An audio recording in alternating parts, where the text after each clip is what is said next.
Hello and welcome to Reasoned Live with me, Darren Grimes. I'm joined as ever by the phenomenal Chloe Dobbs and the brilliant Alex Armstrong. I nearly ran out of adjectives there.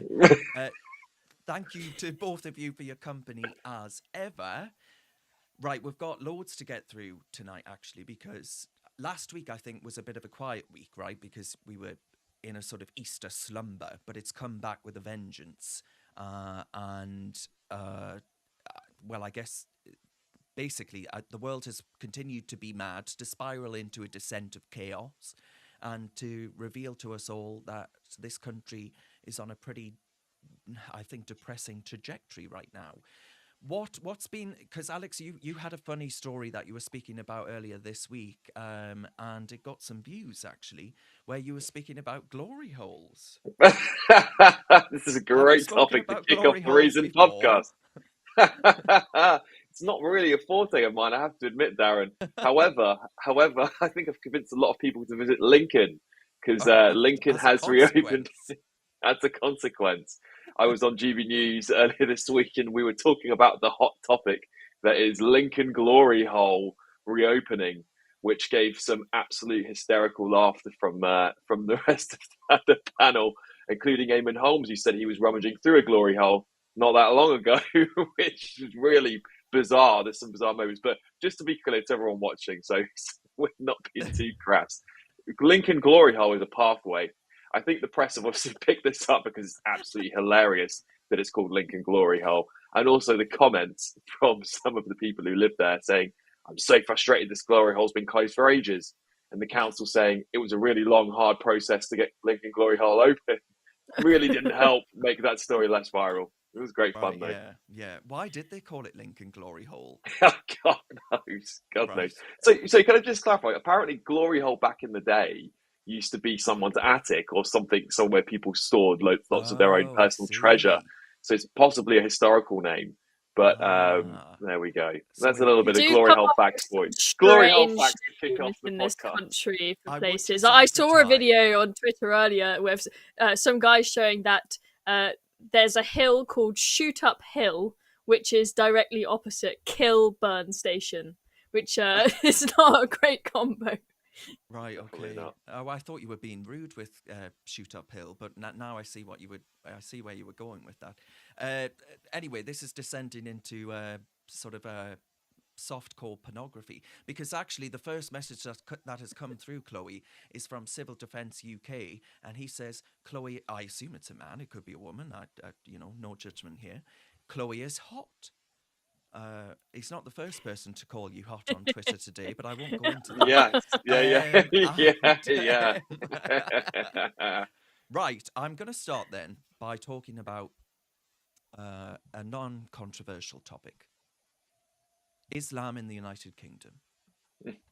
And so this has been in the news already, but I'll not. Viewers are probably already aware they're a very news-heavy lot who follow a lot on social media and all the rest of it. So you'll probably already know this. But look, I'm going to say this polling, I think, is deeply troubling. So I said, what must happen for us to wake up from multiculturalism malaise? Because nearly half of the British Muslims polled by the pollster are tipping their hats to terrorists in the form of Hamas. They want a blasphemy ban on cartoons of the Prophet Muhammad. They want to basically put British values up entirely for auction. And there's a really staggering number of those who reckon that Jewish people are pulling the strings in this country. I tell you what, I wish they were, because I imagine Benjamin Netanyahu has a little bit more gumption than Rishi Sunak, but that's a discussion for another time. And that is rank anti-Semitism. That is a trope as old as time, that there is some kind of Jewish force controlling the globe. And it basically calls into question the idea that multiculturalism, which we hear all the time, has been an overwhelming success story. So I said, if these numbers are anything to go by, we've got a storm brewing, and it's not just teacups that'll be rattling. And I do mean that. I think we could be facing really, really dark, worrying, troubling times. And I wonder how many times we're going to ignore the sort of clarion calls before something serious happens. And that's not to say that serious things haven't already happened. Of course they can. The first thing that comes to mind is, I'm afraid to say, the Manchester Arena bombing. That for me will forever stick on my mind as the most awful episode our country has endured, certainly in my lifetime. But just to refresh people's memories, 24% think Hamas murdered and raped on October 7th. That's only 24%. You know, it has been proven by independent bodies that this did take place. 46% feel sympathy towards Hamas. That's almost half. 52% want Prophet Muhammad made illegal. That is bringing back blasphemy laws, you know, Sharia law and all the rest of it. 46% think Jews have too much power over policy. So this all led me on to think about what's going on in Britain at the minute. And of course, we've spoken in the past about during Easter the way in which there were Eid displays, Ramadan displays, I should say, in central London that were paid by some billionaire, but they were still allowed to go ahead by Westminster Council and of course under Mayor Sadiq Khan. But then yesterday, and I'll let you come in after we've watched this video. Yesterday, and not many viewers will have seen this video, by the way, because the media just haven't been covering it. I don't know if GB News has yet. I'm sure they will. Where during Eid celebrations last night, there was a riot. Police coming out in riot gear, things being thrown, missiles being thrown at them, all the rest of it. And it's got no media coverage. And I said, I bet you my bottom dollar, if they were white skinheads, that there would be hell on. In the media, there would be hell on with the police saying we're in the throes of fascism or something. But let's watch the video.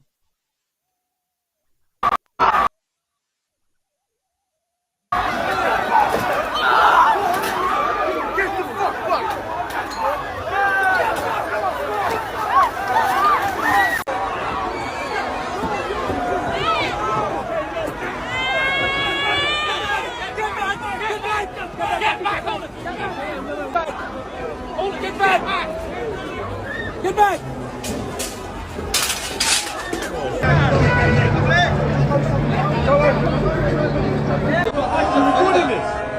Farida! Hey! Zicir давай, матра угра.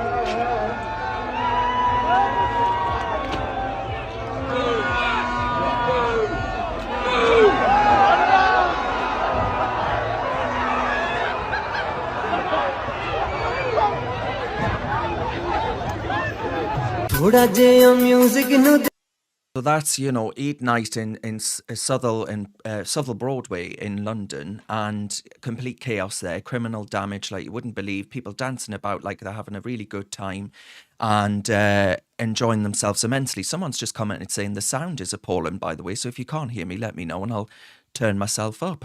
I've never been told I'm quiet before, so there's a first. But these are deeply worrying things to be happening on the streets of London and getting precious little coverage, Chloe. This is, it's really shocking that this has received so little coverage. I hadn't even seen this video until you showed me, which just goes to show how little coverage it is getting.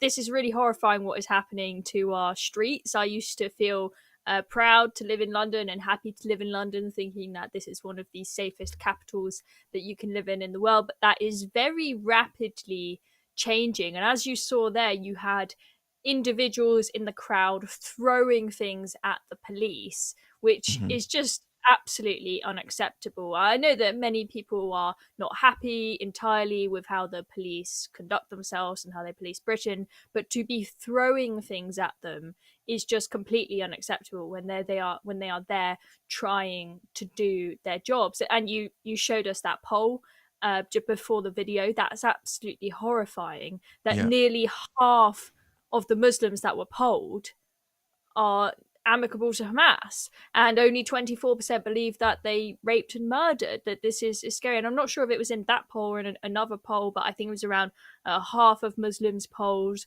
want Sharia law in Britain or something like that, which is really, really horrifying. And it kind of dispels this myth that the problems we are seeing on the streets are, it's only a teeny tiny extremist section of the Muslim population that hold radical ideas. But what these polls are suggesting is actually it is a pretty large number of them. Yeah, and I mean, Chloe's right, Alex, that this isn't an ice. You can no longer say that these are pockets of a few bad apples, basically. That's the narrative that always happens. You can't tar everyone with the same brush. Now, I'm not willing to do that. I'm sure there are many examples that you could list of Muslims that contribute to British life and British society. But it's clear to me that when this sort of thing's going on in the streets of London, when we've got polls like the one we've just seen earlier this week, that there is a real issue. And is it deliberate, Alex, that the media simply don't want to talk about it? Yeah, on your last point, Darren, it's really obvious that the media are covering it up, so to speak. By the way, I must say, Annette has just commented saying it's just been on GB News now with Nigel Farage. She said she saw it when I posted it earlier, but I just want to give GB News a credit there. They did actually show it, but they're the only ones, Alex. Yeah, it's a testament to GB News to be the one to show it. I'm not surprised because GB News, as you know, Darren, we talk about the difficult topics on that channel, and we talk about things that the mainstream media are unwilling to talk about, because they're fearful, and their editorial teams more likely are fearful of being called racists and fearful of upsetting their lefty woke tribe. And this is a real problem, because unless we start talking about these people and how they're behaving, we're never going to solve the problem. You have to remember they are still a minority group across the country. And if British Voice comes together and says, look, we've had enough of this, either act like British people do and have some values and adhere to our culture and adhere to our values of peaceful streets, and don't go out smashing up police cars unless you have a very good reason to. The only good reason I've ever thought in recent times maybe have been the poll tax or something similar, where British people were really going to have a tough time. There are some times where you do need to go and actually show the government who's in charge, which always should be the people. But in this occasion, it just seems like it was a riot for the sake of there being a riot. And that to me is not British in the slightest. We do love a protest, but only when it becomes necessary. And there's a real anti-democratic element as well, isn't there? Because we're seeing this in border policy. We keep voting for border controls. We keep voting to massively reduce net migration. I would currently like it to be zero, to be perfectly frank. We keep voting for that, and we keep being told politicians will deliver it, but they don't. Now we're told, we're going to get onto it later, that a foreign court will dictate our net zero policies. There are so many ways in which actually democracy has been removed from the people, and we're saying we've got concerns with the type of people coming to our country who don't share our values, and for saying that we're dismissed as racist and ignored. Yeah, but just a quick people coming in from countries who have completely different cultures to ours, and you're seen as racist if you point out the fact that what is normal in their country is different to what is normal in ours. I keep on saying, sort of aside from the riots, but looking at female safety, that it looks like from the latest data that Afghans are the most prominent group coming across on small boats. And if you look in the Women's Peace and Security Index, Afghanistan ranks 177 out of 177 countries included, were last on the list for their treatment of women, right? But then people will call you racist left, right, and centre if you point out that fact and suggest that maybe these people are a danger to the women of this country. I'm not saying every single one of them is, but you can't deny that. Of course not. And I actually get annoyed that you even have to clarify that, because of course you're not saying that you're tarring everyone with that brush. But there was this video as well, Chloe, where to highlight your point, Alex, keep that point in your head because I am going to let you give it. But this guy here was convicted, an Afghan man, here illegally, had his asylum claim rejected but was still in the country, and had a human rights claim. And he was convicted of committing an act of outrage in public decency and exposure. Just have a listen to this. Convicted sex offender who continues to act inappropriately towards women, but was allowed to stay in Britain because committing sexual acts in public in Afghanistan would put him at high risk of physical violence from mob mentality. He was represented by this firm, but the top lawyer in the company disputes any suggestion that so-called lefty lawyers are to blame for the asylum crisis. I'm sorry, right, but how pathetic that our government are turning around and saying, oh, well, Afghanistan, you know, they wouldn't be all that grateful to have a sex offender turn up at their door. I couldn't give a flying fig. He's not British. He has no right to be here. He's a filthy pervert. Get him out the country. It's not rocket science. And then apparently, by the way, when we were in control of Afghanistan, they turned around and they said it was unsafe because we were there. We can't win. We can't ever have any robust border policy. We have no border. It's pathetic. We're not a real country, Alex. Yeah, you're absolutely right, Darren. And just to come back to the point I was going to make, because it's really relevant. This is 30 years, maybe more now, of unmatched mass migration into this country with no government having any policy on how to assimilate people or who should be coming in, or deciding, are you coming to this country to be part of Britain, or are you coming to make it something completely unrecognizable? Because that is a really big problem. I'm a born and bred Londoner, and I saw some people in the comments here. So there are Sikhs in this chat. There are someone talking about Hindus coming here to live next to these people. And that's true. We do get a lot of people coming to this country, like Sikhs are a perfect example. They come and integrate, and they really adhere to British values. And they are a pleasure. And I love them coming to this country because they really enrich us. They give us something back, and they love Britain. But there are mass groups of people, mostly coming from the Middle East, that never want to integrate. And we have to get to a point where we say, is this an Islamic problem? Is this a problem with Islamic countries whose values of Islam are not compatible, particularly on women, particularly on crime, particularly on authority? Because Islam doesn't see authority of the state as the highest authority. It sees Islam as the highest authority. Yeah. That's a very big problem, and we have to start talking about it. And as a Londoner, when I was born here 33 years ago, London was a very, very different place. Just watching videos back, it was livable. It was a livable, safe city. We're now going to get to a point by 2030 where white British Londoners might start becoming the minority in London. I mean, they probably won't be telling you that at school, that white people are minority somewhere, because they'll still be having Black History Month and whatever else that goes on. You'll have to start doing White British History Month at some point, because we'll be one of the minority groups. It's bonkers, and it doesn't seem to be any political will to end it. I mean, maybe if we become a minority group, we'll start getting some of all the positive discrimination. Oh, I very much doubt that. Yeah, I very much doubt that. I don't think it would work the other way. We're the oppressors, we're guilty of colonialism. I actually think that would actually happen. So I remember just for Abdelaziz is an Afghan as well. Yes, for some, yes, he certainly wasn't a Geordie, but anyway.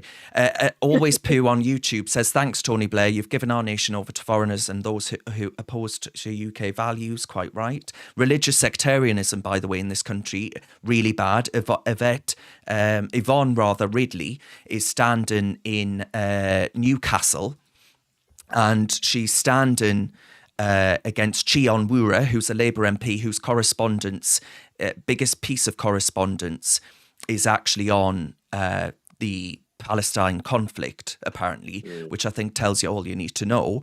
And Yvonne was on Julia Hartley-Brewer's show, and she said that, I tweet far too much, she said that the Hamas charter, which actually calls for the eradication of Jews, she says, the bit about exterminating the Jews is just one line. And I said, what kind of deranged, twisted individual do you have to be to say such a thing on live telly? She's standing in Newcastle. She went to the same school as me, by the way, in a place called Stanley in County Durham. And I said it's a sign of the twisted religious sectarianism that's been brought to our country. And people like Yvette, I keep forgetting her name, Yvonne, are going to try and reap the spoils of that. They're going to try and reap the rewards of our country being torn into pieces, the social fabric being picked at, not with a sewing needle, but being picked at with a grinder. You know, this is serious. And some of the comments coming in, always poo, of course, on Tony Blair there. Youngster says we need to try reform UK. Slim says Glasgow sends its love. Of course, Glasgow being the part of the world where Anas Sarwar and Hamza Yusuf are both from, I believe, and of Pakistan heritage. And both of them stood up and gave those speeches in Parliament, almost perfectly identical to each other, in which they said white, white, white with such vehemence that you would think white was a disease, not a skin colour. And according to Hamza Yusuf, anyone who has disagreed with that speech is part of the far right. Of course. Yeah, mad. And so the comments are coming in quick and thick and fast. Keep them coming in, please. We love to get them and respond to them. And I want to, just before we go on to another topic, there was this video that I was really struck by. And Chloe, I don't think you've seen it before. Alex, you might have seen it before. Yeah, but I just want to let you respond to it after some viewers have New figures show a sharp rise in crime in Germany. Last year, police processed nearly 6 million offences. That's 5% up on the previous year. Violent crimes reached a 15-year high. Nearly half of all criminal suspects do not hold a German passport, reigniting calls for tougher immigration controls. New figures. So just to reiterate there, you know, that's new figures actually saying that half. So the crime rate, the crime stats that came out for the last reported quarter, the last reported annual year rather, it's actually at a 15-year high, and half the crimes were committed by non-German nationals. That would suggest to me, Chloe, and you're seeing this with fresh eyes for the first time, do you find that quite shocking? Do you find that quite appalling that German women are going to have to be really quite worried about this? And do you actually lay the blame at Angela Merkel's door for allowing in something like 1 million people to Germany? That is absolutely horrifying, that figure. Half, right? I'm not sure the exact figure, but I'm sure it's quite a small percentage of the population that are migrants. For them to be overrepresented, well, it used to be. Well, it's on the rise, but still, nevertheless, I'm sure it is much less than half. So for them to be making up half of the violent crimes is absolutely horrifying, and absolutely right. Angela Merkel has done Germany a huge disservice by letting all of these people in, and probably in the EU pushing this policy across the other EU member states. And you know, we feel like, or they feel like, we have this responsibility to help the world. They make it sound all nice. We've got to help the world and help people fleeing persecution, and that we're selfish if we're not willing to take them in. But I'm sorry, but you don't have a responsibility to allow your country to be completely ruined and become some kind of crime-ridden hellhole. And, you know, especially when most of these are economic migrants, let's be honest. Some of them may be genuine refugees, but nevertheless, most of them are economic migrants who think they have a right to come here and break into our countries. And then we can't kick them out because people think that you're racist if you say they shouldn't be here. But, I mean, the evidence is just becoming clearer and clearer now as time goes on. But do you know, when you're walking about in London, do you feel safe as a woman walking about in London, for example? It depends where I am. I'm lucky to live in probably the safest part of London, which doesn't really have any migrants, to be honest. But there are certain. Would you say there are certain parts of London that you simply wouldn't countenance living in then? Well, I definitely wouldn't be living in Peckham or anything like that. That's for sure. I actually used to. I used to visit Haringey every other weekend when my stepmother lived there when I was 5 years old. And there are plenty of stabbings there. But at that age, I didn't really realise that I was oblivious as a 5-year-old who doesn't read the news. So I walked around there happily at the time. But nowadays, if you ask me, would I go walk around Haringey by myself late at night? I'd probably say absolutely no way. So it certainly depends where you are. But I find even if I just go a couple of miles away to Hammersmith, it's always just gangs walking around. That is so many phones get stolen there. I know that's pretty. Well, Alex, I wasn't going to come on to this until teenagers going around in hoodies in gangs thinking it's cool. And you just terrorize the public around there, and it's pretty horrifying. I wasn't going to come on to this until later on, but given what we've just discussed, Alex, Kevin Pietersen, the former cricketer, South African cricketer, who tweeted that he said he's got to go into London today. He said he's taken off his watch and he's put on a plastic ring for his wedding ring. And he says, "Congratulations, Sadiq Khan." Now, given what Chloe's just said, given that Chloe feels unsafe in London, whether that be, there might be elements of sexual violence that women are scared of, especially, but even men walking down the street, right? You're leaving your watch at home, you're taking off your wedding band. There's a whole element here of London just becoming completely unsalvageable. Yeah, he's right to do that, by the way. I mean, I'm not saying that everyone would recognise him if you walk down the street, but if one person saw him and recognised him and it wasn't one of those motorbike muggers, they would target him. Of course they would. They target anyone with a watch. And there was a whole BBC panorama on this, on how they literally go to rich areas and they sit outside, they look inside restaurants, they look and see what the men are wearing. Are they wearing a watch? Are the women wearing a nice necklace? And they follow them home. They follow them to the car and then they mug them at knife point. And we're not just talking about normal knives anymore. We saw the state of the knife that was used on that train stabbing just a couple of weeks ago in London. They're basically swords. So that's the thing. He's I think right. It's pretty sad that someone is willing to put a knife through your heart and end your life just for a watch. Yeah. It's It's the state of London. And if we're going to talk about why this is the state, because we know that the proportionate amount of knife crime, a very, very large proportion of it, is taken up by Black and Middle Eastern minorities. It's as simple as that. That's a fact. They are disproportionately committing these crimes. And as we, again, bring more people in from those countries, that's only going to get worse. So the facts just say that they are just what they are. You can't lie about facts. The statistics are there. And if you bring more people from those countries, then they're only going to go up. So it's a pretty obvious problem. Arlie's not holding back on YouTube. She calls for she. I don't know why I'm saying she, actually. That was an assumption I'll be cancelled for. Could be a he, could be a they, and could Scotland be a Z. To be arrested.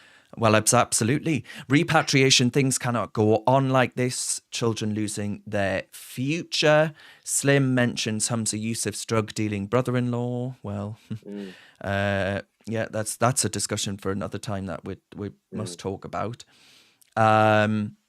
Annette says, isn't this happening in Sweden as well? And probably figures are climbing in the UK. So many gangs everywhere. Absolutely correct. I don't think everyone coming here, when they were coming from places like Albania, they weren't coming here because they needed economic opportunity. They were coming here because they wanted to seep into the underground of, I don't mean literally the underground, but the underground of the dark economy, of the black economy, to actually get up to nefarious no good.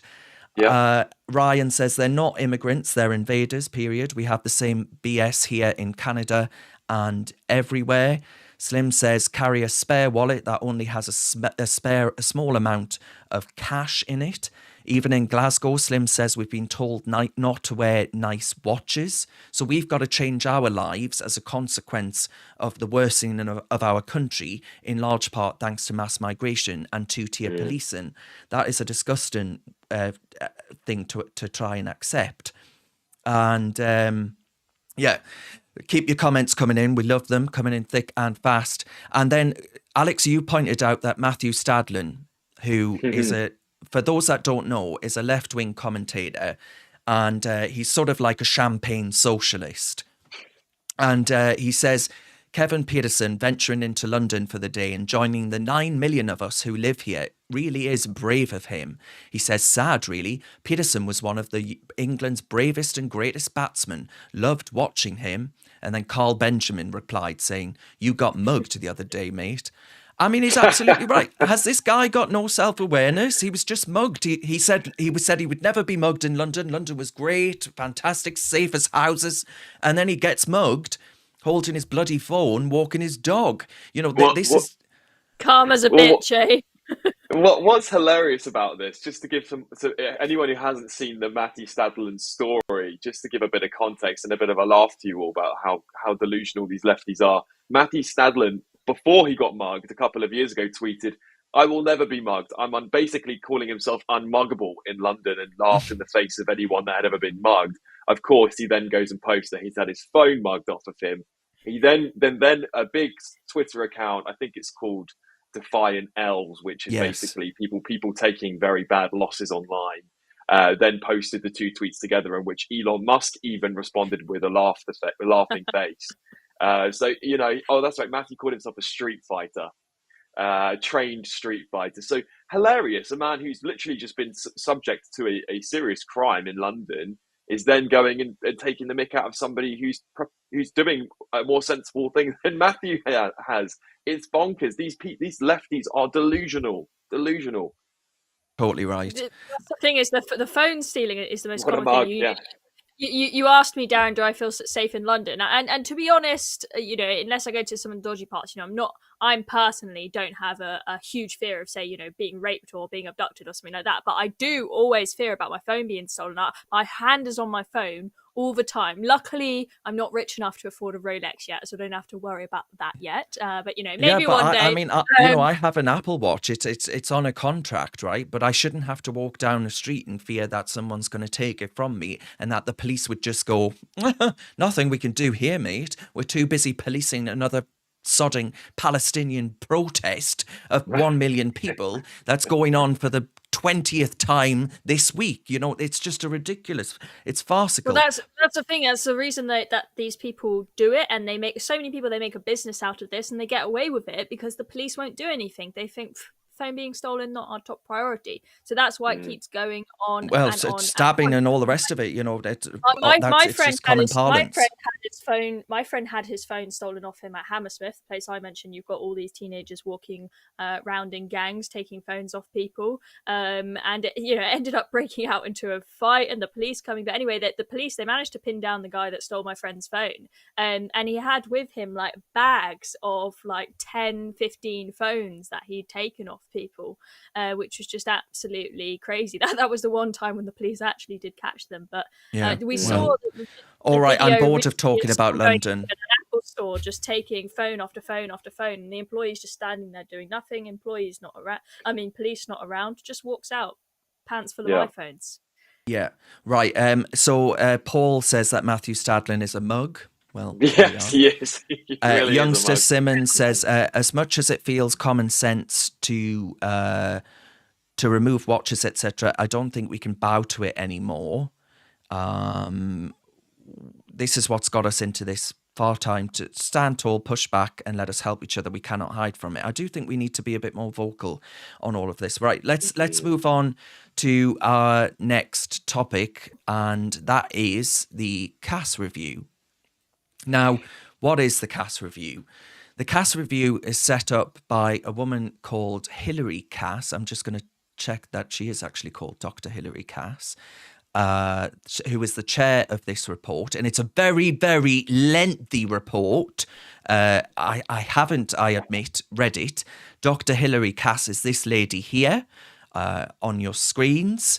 And Dr. Hilary Cass has put together this independent report. I think parts of it, by the way, that I have been across pander a little bit too much to the extremists on this side of the argument. It tries to be fair and balanced, but I don't think you can be fair and balanced to people that want to do this sort of thing to your children. And I don't think there are enough consequences currently for the people that have pushed children onto these things. But what are these things that I'm talking about? So this review was put together to study gender identity services for children and young people. There was controversy over the Tavistock Clinic, which was the NHS's only gender identity clinic for children.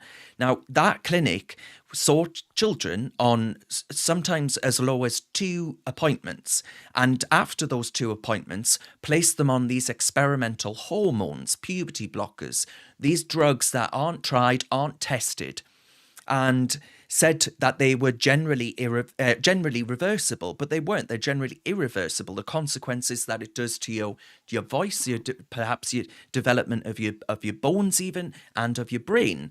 And some of these other things have come out since then. And then we saw the WPATH leaks, which is the transgender global health body, that found that a young girl had cancer as a consequence of taking some of these drugs.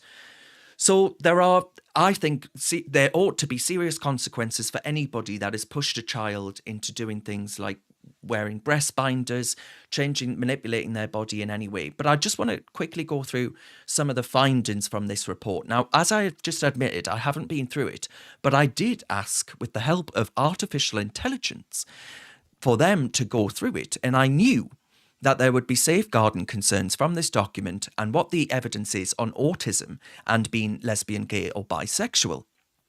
And Claude, which is Amazon's artificial intelligence that they're funding, says, based on my review of the report, there are 2 main areas related to safeguarding concerns and evidence on autism and being lesbian, gay or bisexual. And it says the multi-professional review group continued to be very concerned about the Gender Identity Development Service, which GIDS is its acronym, their lack of apparent professional curiosity or concern in relation to risk and safeguarding. Now, what that means is that basically these are ideologues, plain and simple, right? They don't give a shit about your child's health. They care about actually being seen to be virtuous and progressive and doing all the right things to tick diversity boxes, looking good on social media. It's sick, to be perfectly frank.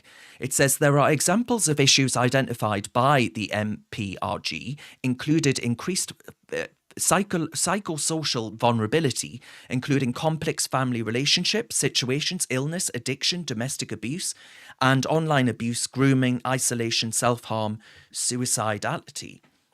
Now, that's kids who are clearly not well. So I think the last thing they need is to be placed and have their puberty thwarted as a consequence of hating their own body and being unhappy with their general lives.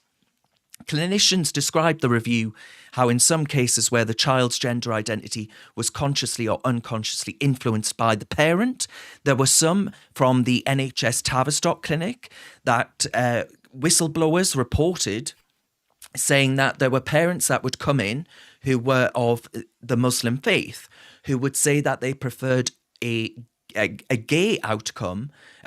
trans outcome over a gay outcome. So they wanted to trans their kids in order for them not to be homosexual, so that if they were the opposite sex, which you can never do, or they present as it, that they wouldn't be shamed and all the rest of it by having a gay child.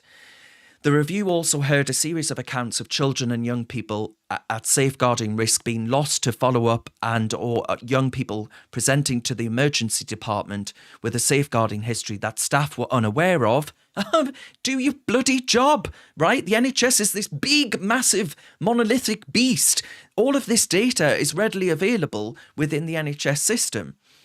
And staff were unaware of changes of name and NHS number, so they had no idea who they were talking to, had no idea of the history of this person, and just said, you know what, to hell with safeguarding, ideology is more important. And just very briefly, research studies suggested that transgender and gender diverse individuals are 3 to 6 times more likely to be autistic. Chloe, what do you make? I think this is absolutely horrifying what you have just read out, and now that this CAS report suggests what I think is the blindingly obvious thing, which is that children coming forwards claim that they are transgender, this should be treated like any other mental health issue. they need help, they need therapy, right? And then there is this link here between autism and someone claiming that they're trans. That should not be ignored. It is a difficult topic to talk about, but I think it's good that this report has identified that. I think what's happened is just absolutely criminal, and I'm glad that this report... It should be criminal. It should be. I think that this report is getting the press that it deserves. I'm glad to see it all over the press today. I think that we will look back on this in 10 years' time and be absolutely horrified by what we have done to children. Alex? Yeah, I found this whole thing really disturbing. And I've watched a lot of the debates about this today. One of the most important parts of the debate that I've heard is someone turn up and say, there are no such thing as a transgender child. There isn't. The transgender children is not a thing. Same as a vegetarian cat, right? Exactly. Now, there are people with body dysmorphia. That's different, but that doesn't it's not a category. It's not a sexuality. There are lots of young people who are on TikTok, on social media, that are seeing a lot of these ideologues talk about this group and this tribe that they're creating, this trans tribe. Got people like Dylan Mulvaney who are basically cosplaying as women, which is highly insulting to women, but are also encouraging young people to withhold this information about their gender from their parents.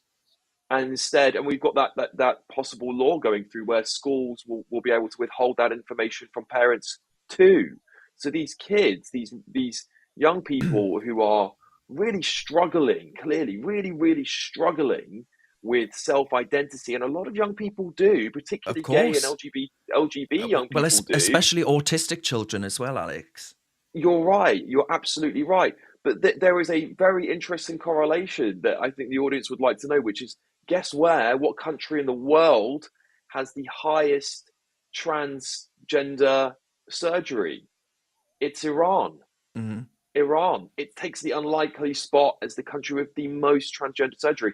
And that's because a lot of the, as you said, Darren, a lot of the parents, and particularly Muslim community, would rather have a trans person than a gay person.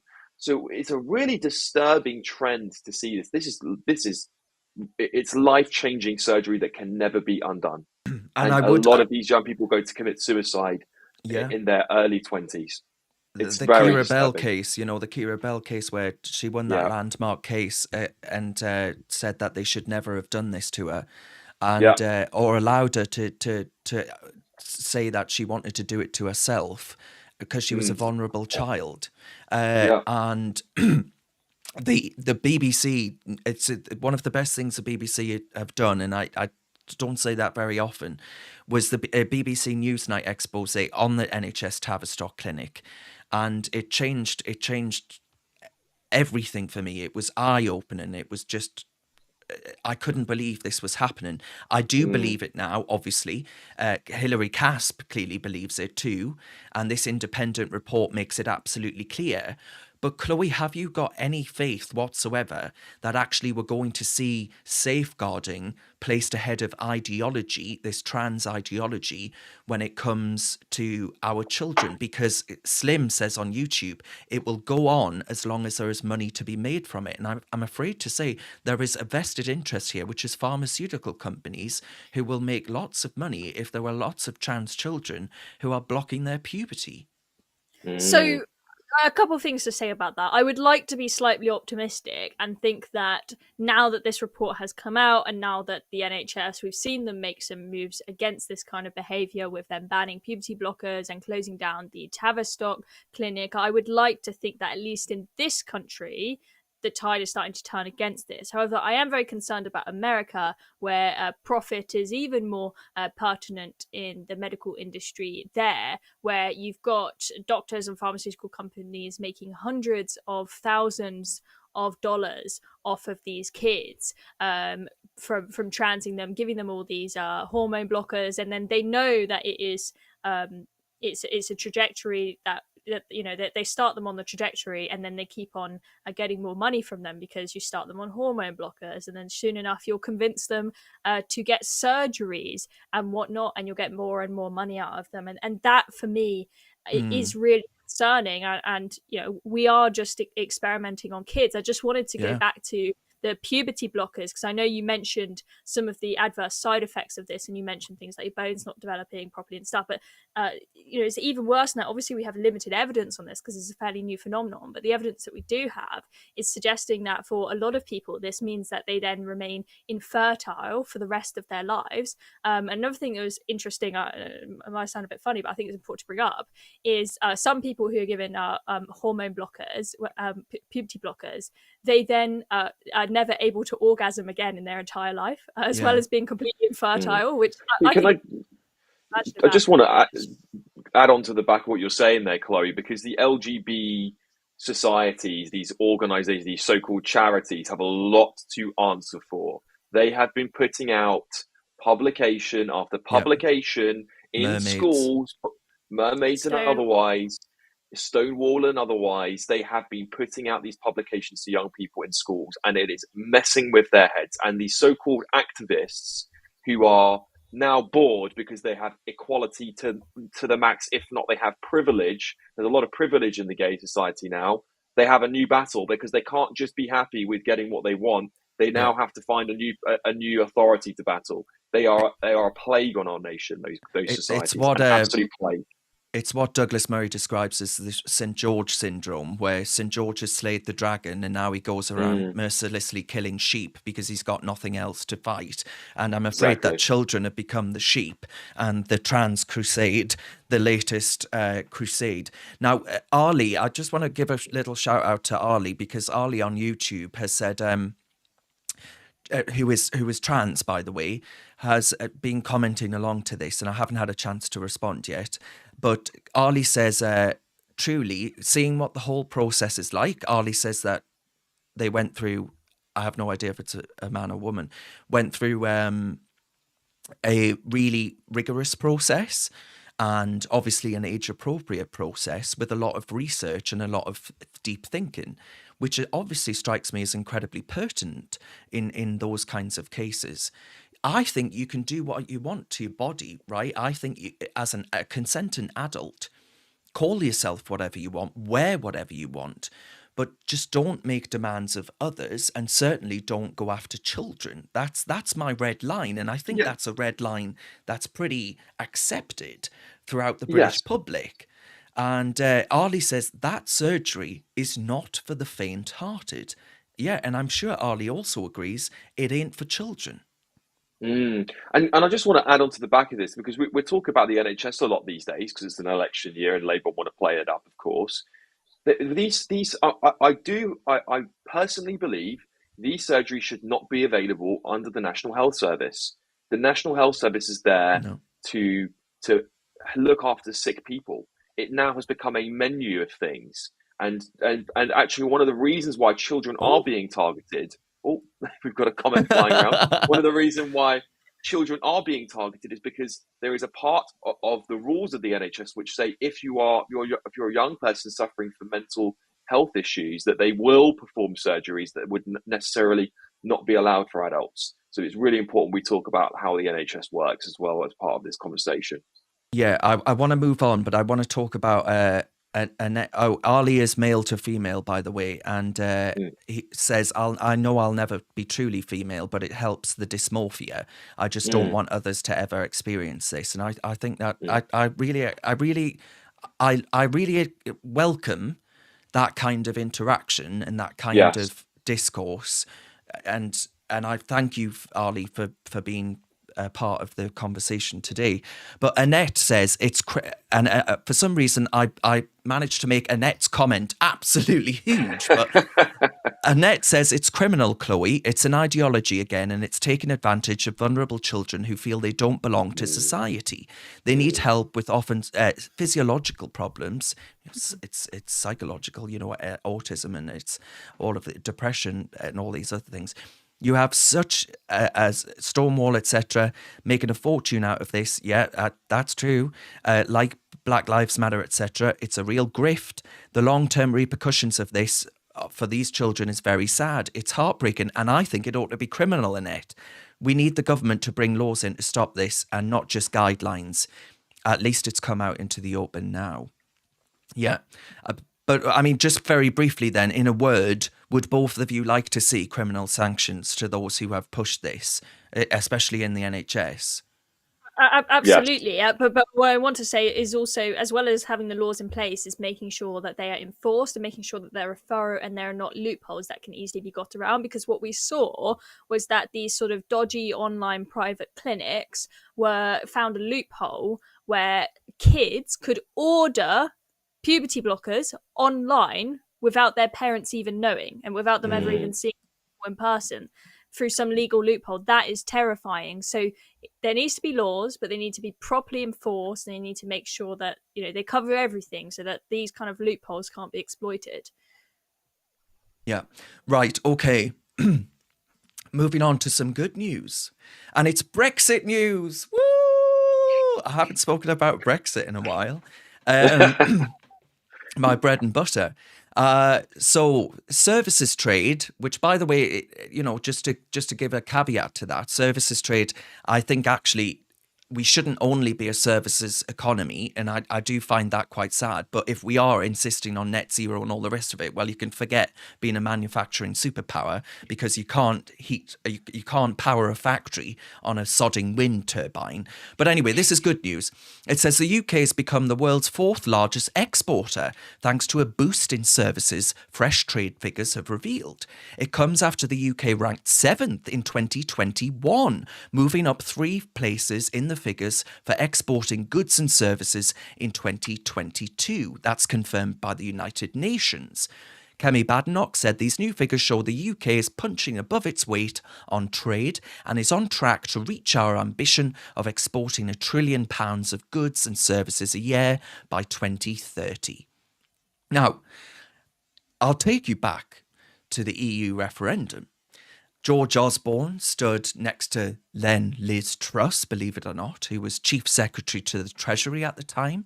And George Osborne said, "Oh, it'll be a DIY recession. Everything will go to hell in a handcart. We'll not be exporting anything. Nissan in Sunderland will close. We're going to lose absolutely everything. Locusts will plague the country. We'll be eating out of I don't know what. Everything will look like Ukraine." I mean, Ukraine didn't happen back then, but you know what I mean. And he went on and on like this. Every organisation with an acronym tried to belittle even the President of the United States of America, Pillock Obama, said that actually, you know, you'll be in the back of the queue. Americans don't say queue, you arse. And all of this stuff. And it hasn't happened. So I just wanted to, before we get into the depressing sides of things again, I just wanted to give a big shout out to Brand Britain, because actually, you know, whilst we are going through hell in a handcart right now, things aren't all that bad in certain respects. There are good news stories out there. There are good people out there. We are a good country, but we just need to stand up for ourselves a bit bloody more. Am I right? Or You know, am I right? Can I just say that this story reminds me of a story that I also was tweeting about today, which was the water companies. You know, that was just a few weeks ago, all the lefties, the Ramonas, were out blaming Brexit for the state of our sewage spillages and all those things, which is a horrible thing to have happened, I have to admit. But just today, France, as part of the Olympics, has also warned Olympians that they have a similar problem. And I think I just tweeted, someone check that Gina Miller's okay. Because, you know, the reality is that these are not everything that goes wrong in this country is to do with Brexit. In fact, most of it has got nothing to do with Brexit. As you said, Darren, we were told we wouldn't be able to get paracetamol, for goodness sake. Yeah. And none of that's come true. We heard there would be wars on the border of Northern Ireland. I mean, none of this nonsense fear-mongering amongst the elites has come true. And, you know, as much as people disagree, the UK economy is still going to outperform most European economies over the next 10 years. It's as simple as that. Chloe, the EU have, speaking of them, and another good reason of why it's a good thing that we did vote to leave the EU. After years of negotiations, the European Parliament have actually reformed a major part of tightening their migration and asylum rules. They say it's been in the works since 2015. It'll come into force in 2 years' time. It's designed to speed up the asylum process and boost the return of irregular migrants to home countries. I have absolutely no faith that that'll actually happen, because they're all under the auspices of the European Convention of Human Rights. So I'm afraid to say it ain't going to happen, folks. We have that power now, but the problem is our politicians are weak, they are feeble, and they're not making the most of it, Chloe. Absolutely, you're completely spot on, and this comes perfectly into what I was going to say in response to what Alex just said. I think you're absolutely spot on, Alex, and what I would point out to anybody who says to you, oh, this problem we have in Britain is because of Brexit, ask them how other European countries are doing on that issue. And 9 times out of 10, the problems that people are blaming Brexit for are worse in EU countries. And migration is just one example of that. The small boats crisis is horrendous here, but actually the figures are even worse in EU countries. And I was on a GB News debate last week where I had an ex-Labour minister telling me that one of the main reasons for this small boats issue is the fact that we don't, we're too separated from the EU, and we need more deals with the EU and more cooperation with the EU in order to solve this problem. But look at how the EU is doing on it. They're doing absolutely terribly. So why on earth would we cozy up to the EU, as Keir Starmer would like to do, in attempt to solve this problem? It's simply not going to work. When people look at the economy, they say, oh, the economy is struggling because of Brexit. Well, look at the other EU countries. Have they got thriving economies at the moment? No, absolutely not. So it really is just a cop out. And you're absolutely right that our politicians haven't taken advantage of Brexit best they can. I mean, not even close to best they can. This news you showed us about the services sector is good, but there are a heck of a lot of. We could be a heck of a lot further forward than this by now. I think that. COVID, for example, was a huge distraction where we put everything. Oh yeah, but that's over with now, and they're still not bloody well doing anything. Apparently, Hungary. Well, exactly.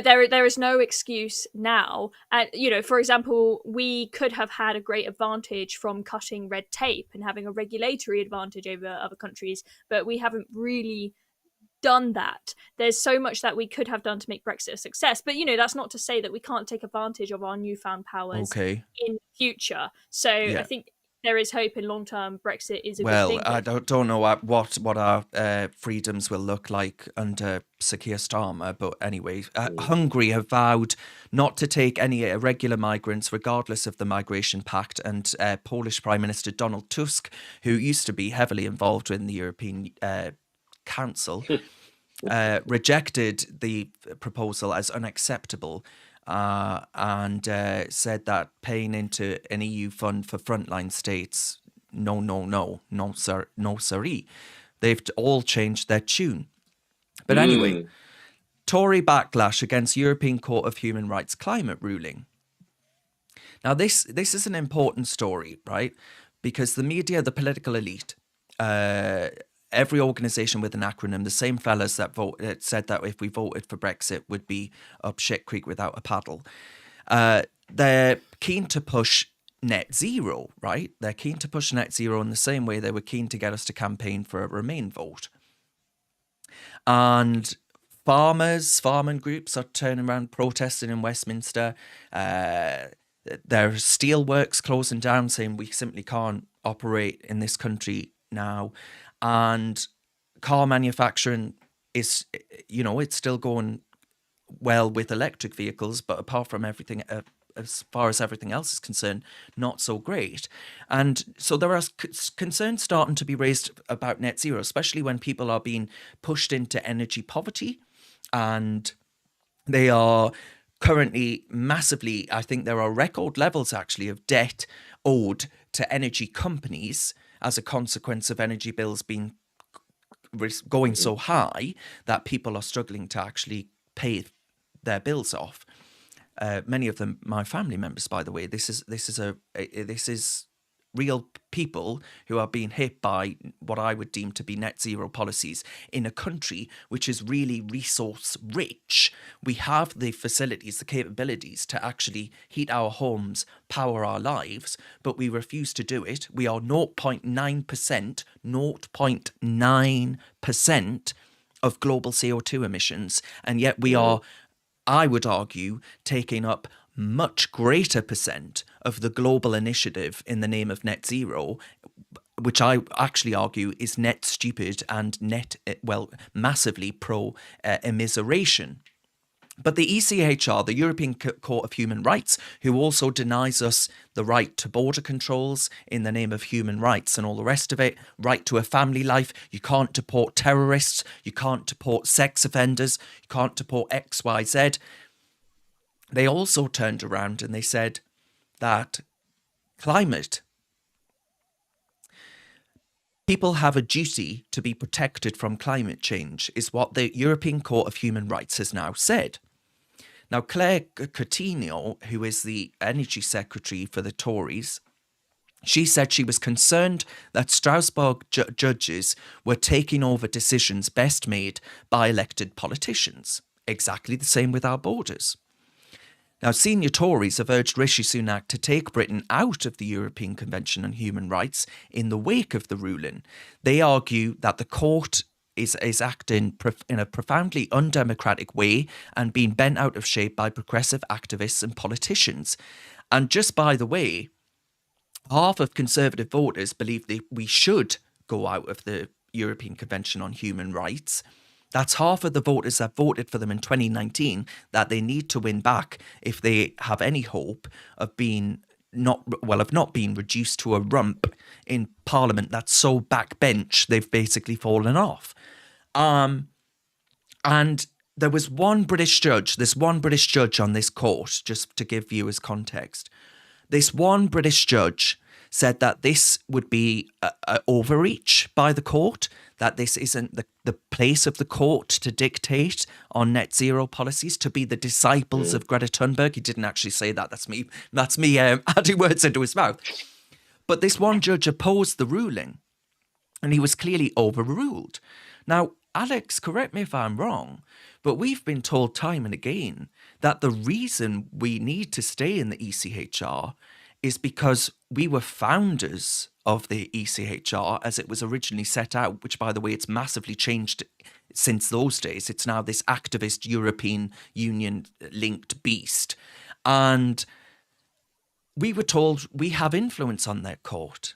It doesn't sound to me like we've got influence if a British judge is the only one dissenting voice in an anti-democratic result. Yeah, it's the same debate that happened during Brexit, isn't it? It's how much influence do we really have? And David Cameron proved that in Europe we have very little, because when he went to the European Union with these raft of reforms that he wanted to push through, he came back pretty much empty-handed with the European Union saying, "Oh, we'll basically give you a deal where you have your own little thing going on, and we won't bother each other," which was not good enough because we had to be either in it or out of it. And it's the same for the ECHR, isn't it? Let's be realistic. They don't really want us there, and I can guarantee you they are waiting for the day that Rishi Sunak tries to basically get one of those flights going to Rwanda. I can guarantee one of their lawyers will be right on that runway. At the end of the day, the reality is these institutions that we initially founded, were members of, that have been members of European institutions, are no longer what they used to be. We need to leave them. We need to introduce a British Bill of Human Rights. And by the way, to anyone listening, don't buy the left's attack on leaving the ECHR. They're basically saying you're going to lose all of these rights. It's absolute nonsense. You will just get it in a British bill instead. And that's exactly what the government did with Brexit. We just inherited all the laws from the EU, and then we can filter out the stuff that we don't want. So otherwise they would lose, right? Otherwise they would lose at the ballot box. It's just a stupid attack. Absolutely. I don't really think leaving the ECHR is going to save the Tories. I will say that. I really think they're done whatever happens. But at the end of the day, this, in my opinion, is the final piece to Brexit. We have to do this. Otherwise, we are still subjugated by a foreign court. And that should never be the case in Britain. Chloe? I think, Alex, you're absolutely spot on in that there is so much scaremongering around this. Of course, if we leave the ECHR, you're not going to lose all of your human rights. We'll keep the vast majority of it, but get rid of this bonkers stuff like saying if you're not net zero, then you're breaching human rights. I'm actually glad that this ECHR ruling has come out because it's shown them for who they really are, and it will probably make it easier for Rishi Sunak to if he does decide to go down that route, to leave the ECHR, because he was definitely worried about doing it before because he thought this will cause another huge Tory rebellion, especially he knew that the One Nation Tories will be massively against this. Maybe this bonkers ruling will turn that opposition in favour of leaving the ECHR. Not to say that if Rishi Sunak tries to leave the ECHR that he's not going to have any squabbles and infighting whatsoever, because we know what the Tory party and their 5 families are like, but it will, I think, make the case stronger for leaving, which might finally mean that we can kick terrorists out of the country and we might be able to get some basic border control in place. So I'm being optimistic here. And I just want to highlight what the thinking is, what the rationale is of the people pushing this, who are also in the United Kingdom debate. They were massive Remain voters because actually they didn't want us to leave, because actually having a unelected technocracy dictating what the country does is better for them, because this technocracy agrees with their liberal views, right? This technocracy will be the kind of people sat around their dining tables in London when they visit. And they wanted us to remain for that reason, to be subjects of a European court, to be subjects of a European Commission, and so on and so forth. But Jessica Seymour, Casey, and this is a tweet shared by Trans Tom. He's not transgender, but he is obsessed with it. And Tom Harwood of GB News. And he says, Jessica Seymour, Casey, a member of the King's Council, a silk, a fancy titled lawyer. She's tweeted me a few times and said I'm the right age for a war after Brexit. She said we would go to war with the Europeans. She's a bit nutty, to say the least, but she's a successful barrister nonetheless. And she says, Tom says, she successfully persuaded the ECHR that the Swiss government violated women's rights. I'm sorry, but since when did a human right mean that you have to have good weather, right? Since when was that a prerequisite of human rights? But by not pushing harsher climate policy, they say they've had their rights violated. Explains how problematic it is to ask voters about these issues. So let's have a listen to what Snobby Seymour had to say on DW, which is a German broadcaster. So if elections don't lead to change, if political leaders don't forge change, can one litigate the change that is needed, particularly when we're talking about mitigating against climate change? Well, in Switzerland, it's particularly problematic because they have referendums. And one of the defences run by the government was, we had a referendum on this and the people decided they didn't want it. And therefore, that's how terrible. We've done our best, effectively. But this is something that comes up all the time in relation to human rights. It's the conflict between this idea of democracy as just what the people choose and democracy as entailing some fundamental and universal rights which matter irrespective of what the majority decides. So democracy is not merely rule of the majority. It is also rule of the majority subject to some fundamental norms. Attorney. Subject to fundamental norms. So we've got to accept that we're going to be cold. We've got to accept we're going to be poor. We've got to accept that Greta Thunberg is the highest authority on all matters to do with energy policy and all the rest of it. I mean, she's just an entitled snob, isn't she?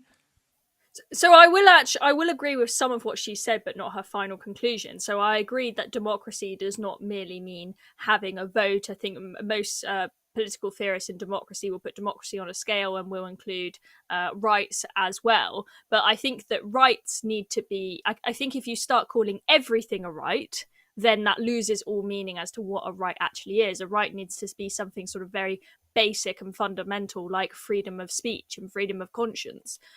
When you start saying you have a right not to have warm weather in your country, that's getting absolutely ridiculous. So her original political theory is correct, but her final conclusion is wrong.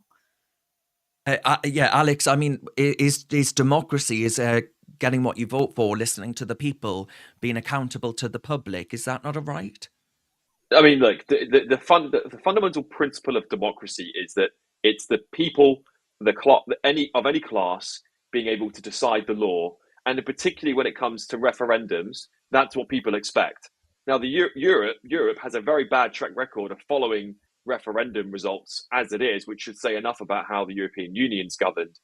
But in my opinion, when the public tell you in a majority that they want something to change, and that should be how it's done. We have a first past the post government, but we don't. But Labour don't get to make up a law every now and then. It's just how it is. If the majority of people agree, we should implement something. Now, what's happening and what's been exposed, I guess, over the last few years since Brexit, is that we're now starting to see the underbelly of our democracy. We're starting to see how our institutions are run. And we're finding out that it's being run by lefty lawyers who don't like the idea of politicians existing to change the law that they've studied. So they then become activist lawyers, like Gina Miller, for example, going to the court saying Brexit was a disaster, we need to change it.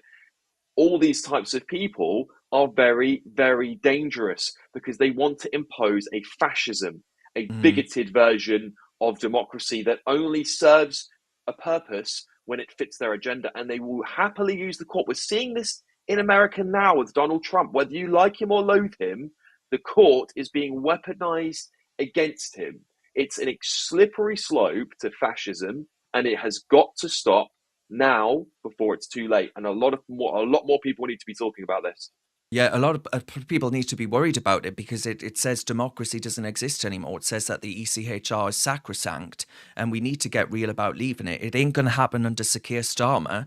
So, he'd be quite happy for them to bind our hands on policies like net zero and border controls, because then he can turn around to the public, as politicians did ad nauseum since we joined that European community. Darren, turn around and say, it's not us, it's them, blame them. Yeah, and I can't remember what we were talking about earlier on today, Darren. You said what I found was a really disturbing part of this report. And I think fundamentally it said something like referendums should have no impact on anything, essentially, especially if it has to do with climate change or anything like this. Again, we're getting to this fascist, bigoted, the people have spoken, but it doesn't matter because we can ignore them, essentially, because referendums don't matter when it comes to issues of the climate. That is very dangerous. I think if the whole of humanity decided to end humanity, then that's the choice of humans. This is the point of democracy. I'll read out that part. It says, as regards the holding of a referendum concerning the issues of climate change, the interveners pointed to the principle under Article 27 of the Vienna Convention on the Law of Treaties, according to which a state could not invoke its internal law to justify non-compliance with its international obligations. This is very the Davos elite, a cabal of globalists, essentially. And in any event, a popular initiative could not be considered as a means to put in place the relevant obligations to protect the fundamental rights of applicants, which now apparently means the fundamental right for old women in Switzerland not to be cold or not to be too hot. I can't remember which one it was. And the context is that in 2021, in Switzerland, they rejected a binding 2030 climate target. they should be allowed to do that.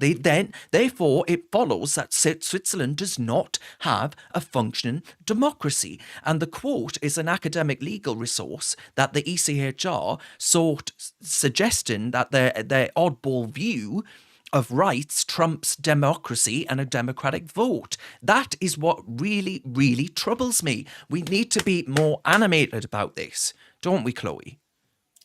Yeah, I think the problem here, as I said before, the problem here is, as you called it, their oddball idea of rights. They've extended rights to, just anything and everything. Basically, any policy that they want to see, they will call a right, so that people don't have the democratic means to change it. I will disagree with what Alex, I know you said about how if a majority votes for something, that definitely has to be put into place. The point of having basic rights is to stop what we call tyranny of the majority. So let's say, for example, the majority of people vote to imprison.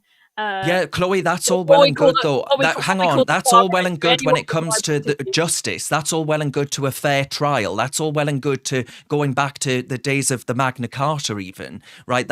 All those things are very laudable. John Locke, all the rest of it. But we're talking about actually being able to say, I don't want to not be able to heat my home. I don't want to have a heat pump installed in my house. I don't want to have to drive around an electric car. That's my point. This has nothing to do with rights. So for them to say that use rights to push through this sort of but you're talking about tyranny of the majority and things like that. This isn't tyranny of the majority. This is them actually seeking to use what you are saying against us by arguing that it is now a right and extending the definition of all these rights and all the rest of it, adding on new baubles and trinkets to actually shrink down our liberties. That's exactly what I'm saying. Yeah, this is not a case where we need to thwart the majority. This is not a tyranny of the majority. This is not the majority voting for something draconian that takes away people's basic human rights. What they're talking about here is not a right at all. The right not to have warm weather. That's just not a right. That's absolutely crazy. So we are in agreement on this. You may have slightly misinterpreted what I said there, but yeah, it's absolutely crazy. And what I will say is that these international institutions that we see just gaining more and more power, they are not democratic in the slightest, because we don't have a means of redress. If there is a law that is put into place in the Houses of Parliament here in the UK, if that is affecting you in a bad way, you don't like it, you can talk to your MP, you can ask your MP to do something about it. You have a means of redress if something goes wrong. But these international institutions, there's just nothing that we can do. We have very little power over them, and that is extremely problematic for democracy. Yeah, because Martin Howe, who is another Casey, but he's not a snobby elitist like Jessica Seymour, and he says we should ask ourselves what purpose is served by having a foreign court which supervises our rights and liberties. He says Canada, Australia and New Zealand seem perfectly happy that they can protect the rights of their citizens without needing to subject themselves to some external regional court. When the foreign court to which we have subjected ourselves is as deeply flawed as Strasbourg, the ECHR, the question should not be why should we leave, but why on earth are we still a member, Alex? Yeah, it's just, this whole thing is baffling to me. I think British people are becoming, you know what, I think this whole thing is going to make British people turn off to democracy, because we have voted to take back control of our country's borders, our laws, and British people are now finding there's another obstacle. We weren't talking about the ECHR during Brexit. Why? I want to know why we weren't talking about it. Frankly, I now feel uneducated. The fact that I didn't realise the ECHR held all this power, and now I'm worried we'll get out the ECHR and we'll find there's a convention in the UN we need to get out of, or we need to leave that as well. These are really scary times for people, because they're starting to understand when, although Liz Truss is ridiculed for talking about the deep state, this is what she means. There's a layer upon layer upon layer of bureaucrats and lawyers protecting things that are absolutely bonkers and enacting laws and enshrining things because they agree with them and the agenda agrees with them. And the World Health Organization, the World Health Organization, of course, wants a pandemic treaty to actually be able to override elected parliaments. to ensure that they can lock down economies and That restrict is liberties. terrifying. It is Genuinely terrifying. terrifying. Yeah, it is. Right. And no matter how many of these organisations you get out of, we seem to be embedded in yet another one. I mean, how many more referendums do we need to have before people get the message? It's bonkers. And we'll leave it there because we've gone on well over an hour. I do apologise, but thank you to everyone for watching. Thank you to Chloe Dobbs. Thank you to Alex Armstrong for being part of today's stream. And of course, thank you to everyone that supports Reasoned UK. The work that we do, I think, is incredibly important. All the issues that we've discussed tonight, they are serious, they are happening, and no one in the established media is actually willing to talk about them. So we need your support. So any way that you can support us, there are links on our website and all the rest of it. Follow us on socials. Thank you very much for tuning in. And if you liked the new artwork, because I changed things a little bit for this stream, let us know, because I would like to massage my deeply diminishing ego. Thank you very much, guys. See you soon.